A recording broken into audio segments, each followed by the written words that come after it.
It's the last day of school suspension for Ahmed Mohamed, the 9th grader arrested in Texas after his homemade clock was mistakenly suspected of being a hoax bomb. At a news conference last night, Ahmed said he wants to transfer to a different school after his ordeal, and he told my colleague Chris Hayes that the whole experience made him feel like a terrorist.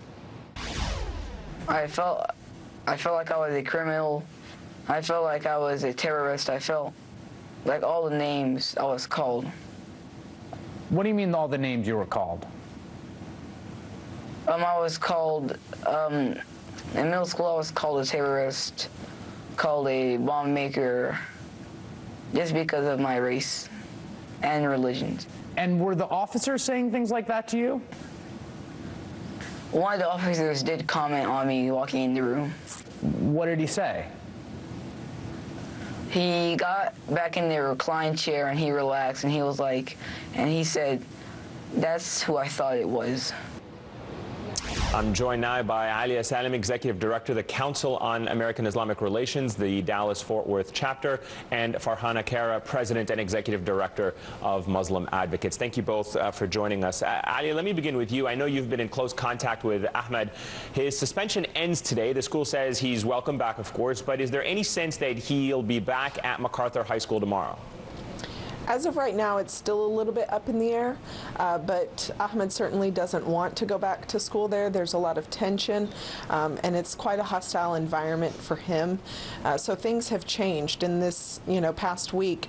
Things have changed dramatically. So he definitely doesn't want to go back, but nothing is confirmed yet. And Alia, the school's letter that was sent to the parents seemed a little bit more defensive than apologetic. It said, quote, "This is a good time to remind your child how important it is to immediately report any suspicious items and/or suspicious behavior they observe to any school employee so we can address it right away." Has there been any other contact with the family that you are aware of that perhaps is more apologetic? No, not at all. Okay. Farhana, let me bring you into this discussion and ask you that, Muslim Advocates is appealing to the Assistant District Attorney to conduct an investigation into potential violation of Ahmed's civil rights here. What specifically do you want to see happen?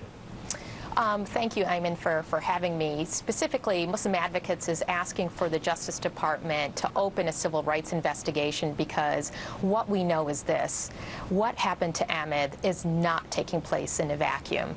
It's unfortunately has transpired in the course of a disturbing trend of anti-Muslim bigotry, hate crimes, and discrimination. According to a couple of community-based studies that have taken place in the last few years, nearly 80% of Muslim teenagers, have reported being subjected to bigoted taunts and harassment, oftentimes in front of teachers and school administrators. And I think for many Americans, and especially Muslim parents, what was particularly disturbing about what happened to Ahmed was that harassment went a few steps further, with the school and law enforcement suspending and arresting him. Farhana, let me play devil's advocate here for a second and ask this, which is, how do you determine whether or not his civil rights were determined as opposed to ignorance, perhaps, on the part of the school, and, as they say, an overabundance of caution? I mean, where do you draw the line between saying that this was an infringement of his civil rights because of his identity, or whether the school is just, as the country is swept up in this state of heightened tensions because of all of these mass shootings and violations that happen in schools and in our communities, that the school just over-responded, not because of his identity as they claim? Yeah.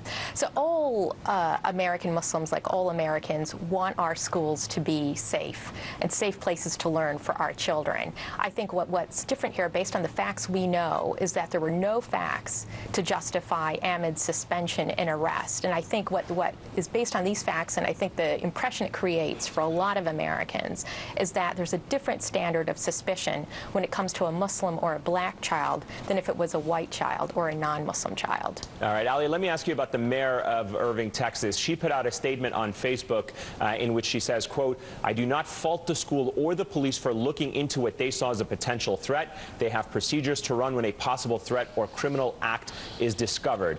As a parent, I agree that if this happened to my child, I would be very upset." But she's also spoken out about the perceived threat from Sharia law. Take a listen to this. So what do you want people to do? I think you need to put your foot down and say, this is America. We have laws here already. So is that perhaps indicative of some problematic attitudes in this area? We do have a really strong concern that not only the mayor, but other actions that have taken place in North Texas, but specifically Mayor Beth Van Dyne's comments. She has made a climate using her rhetoric to very pointedly target the Muslim community and make an example out of them for her own political gain. And that has resonated in the community as causing this anti-Muslim sentiment to be much more heightened.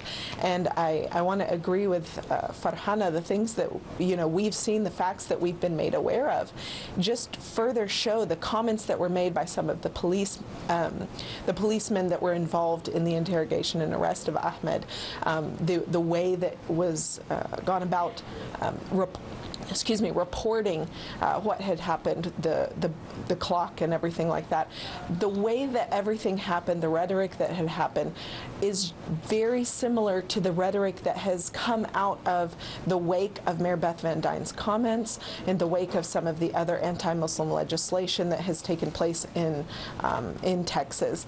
So we do feel that there's a direct correlation, and we strongly believe that Ahmed's rights were violated, not only in the method, but also in the process that happened, and how they went about interrogating him and how they went about arresting him. And it's important to clarify that those comments that we played were from February, not in response to this specific incident. Correct. But nonetheless, as you were commenting on them there. All right, Alia Salem and Farhana Khera, thank you both very much for joining us.